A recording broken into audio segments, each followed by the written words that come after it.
안녕하세요. 이은숙 변호사입니다.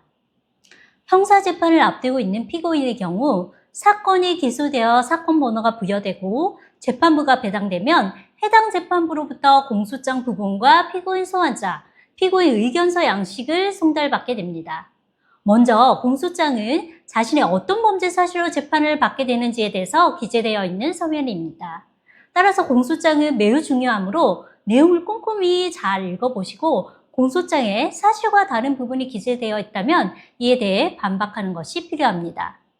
그리고 피고인 소환장에는 사건 번호, 공판기일 및 시간, 재판이 열리는 법정이 기재되어 있으니 이를 잘 확인하시고 재판에 출석하셔야 합니다.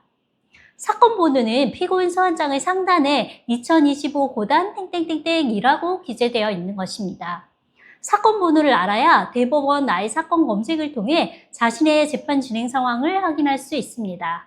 또한 재판 과정에서 법원에 서면을 제출할 때는 사건 번호를 기재해서 제출해야 하므로 사건 번호는 정확히 확인해 두는 것이 매우 필요합니다. 따라서 공소장과 피고인 소환장은 폐기하거나 분실하지 않도록 유념하시고 재판이 끝날 때까지 잘 보관하도록 하세요.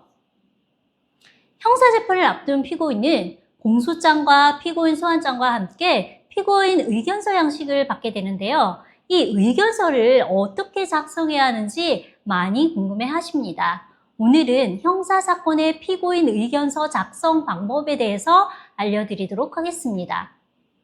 의견서는 반드시 제출해야 하는지, 만약 제출하지 않으면 불이익이 있는 것은 아닌지 궁금해 하시는데요.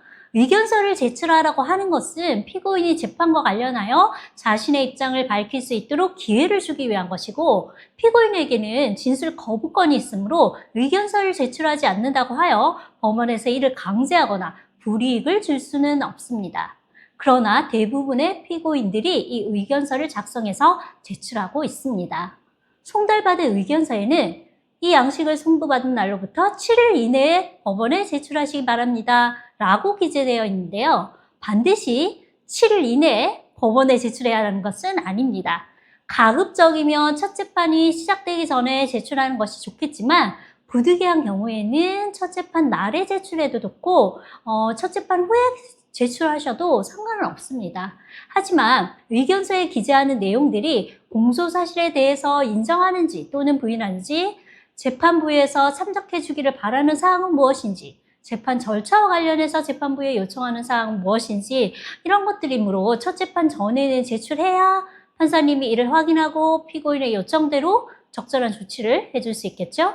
따라서 부득이한 사정이 없다면 가급적이면 첫 재판 전에는 의견서를 제출하는 것이 좋습니다. 의견서에는 공소사실 인정한다고 기재해서 제출했어요. 그런데 재판 때는 의견을 달리해서 부인해도 될까요? 라고 물으시는 분들이 있으신데요. 의견서 제출에 관한 예규에 의하면 피고인은 공판기일에서 이미 제출한 의견서의 내용과 다르게 진술할 수 있다고 되어 있어요. 그리고 피고인 의견서는 유죄의 증거로 사용될 수 없습니다. 따라서 의견서에는 공소사실을 인정한다고 기재하여 제출한 후에도 변호사 상담을 받거나 인터넷 검색 등을 통해 확인해 보니 자신의 사건이 무죄를 주장할 수도 있는 경우에 해당하는 경우에는 부인하는 것으로 의견을 변경해서 진술하셔도 됩니다.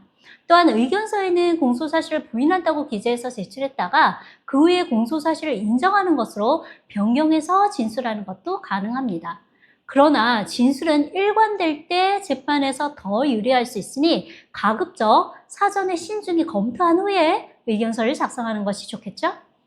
법원에서 보내준 의견서 양식에 있는 각 항목을 빠짐없이 기재해야 하는지도 많이 물어보시는데요. 의견서 양식에 있는 모든 항목에 대해서 빠짐없이 기재해야 하는 것은 아닙니다. 자신이 밝히고 싶은 항목만 기재해도 무방합니다. 예를 들어 이 사건 재판을 진행하기 전에 법원에 이야기하고 싶은 특별한 사정이 있습니까? 라는 항목에 기재할 것이 없다면 없음이라고 기재하거나 공란으로 두어도 무방합니다.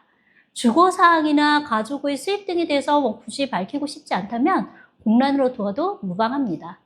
법원에서 보내준 의견서 양식에 쓸 내용이 많은데 각 항목별 여백이 부족해서 쓰고 싶은 내용을 모두 기재하기 어렵다면 별도의 별지를 이용해서 기재하시면 됩니다.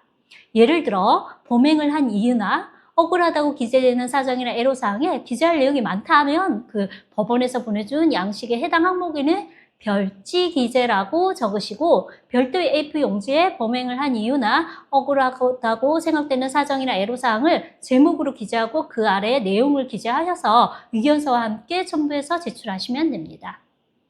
또한 의견서 제출 시에 필요한 경우에는 증거자료나 참고자료를 첨부하셔도 됩니다.